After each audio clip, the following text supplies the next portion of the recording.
जय माता दी दोस्तों। आप सभी को नवरात्रि की ढेर सारी शुभकामनाएं। आज हम नवरात्रि के द्वितीय दिन माता ब्रह्मचारिणी की कथा को जानेंगे। तो शुरू करते हैं आज की कथा, माँ ब्रह्मचारिणी की पावन कथा। माँ दुर्गा की नवशक्ति का दूसरा स्वरूप ब्रह्मचारिणी माता का है। यहाँ ब्रह्म का अर्थ है तपस्या से है। माँ दुर्गा का यह स्वरूप भक्तों और सिद्धों को अनंत फल देने वाला है। इनकी उपासना से तप, त्याग, वैराग्य, सदाचार और संयम की वृद्धि होती है।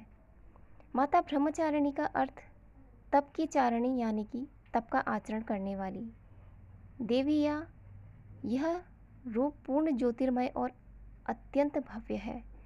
इस देवी के दाएं हाथ में जप की माला है और बाएं हाथ में यह कमंडल धारण किए है। पूर्व जन्म में इस देवी ने हिमालय के घर पुत्री के रूप में जन्म लिया था और नारद जी के उपदेश से भगवान शंकर को पति रूप में प्राप्त करने के लिए घोर तपस्या की थी। इस कठिन तपस्या के कारण ही इन्हें तपस्यारिणी अर्थात ब्रह्मचारिणी नाम से भी अभिहित किया गया। 1000 वर्ष तक इन्होंने केवल फल फूल खाकर बिताए और 100 वर्षों तक केवल जमीन पर रहकर शाक पर निर्वाह किया।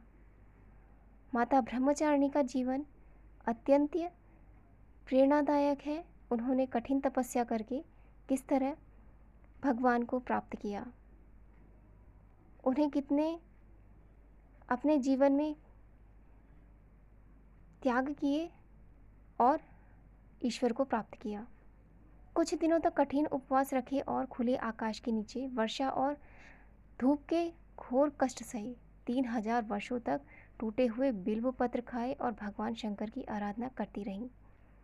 इसके बाद तो उन्होंने सूखे बिल्व पत्र खाना भी छोड़ दिए।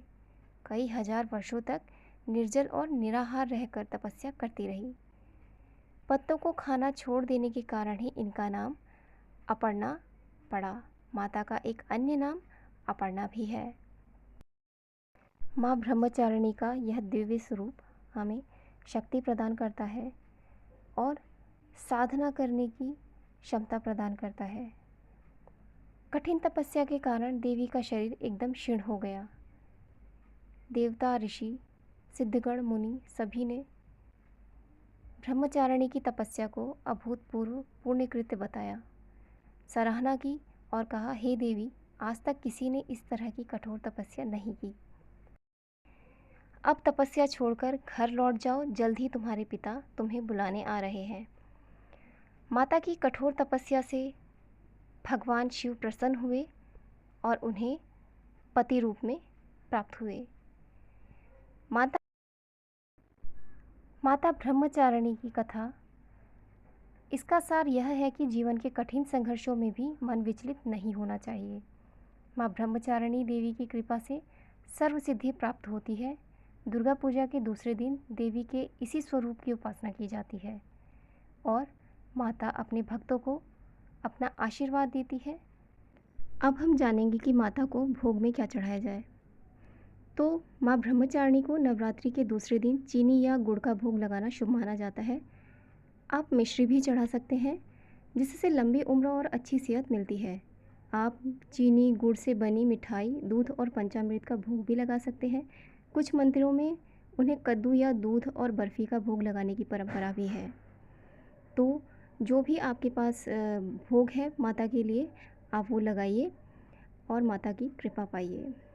तो दोस्तों, आपको कैसी लगी जानकारी कमेंट में ज़रूर बताइएगा और प्लीज़ इस चैनल को सपोर्ट कीजिए।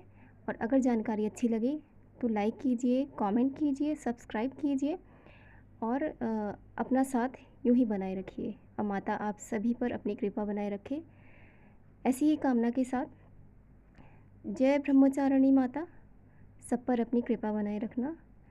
जय माता दी।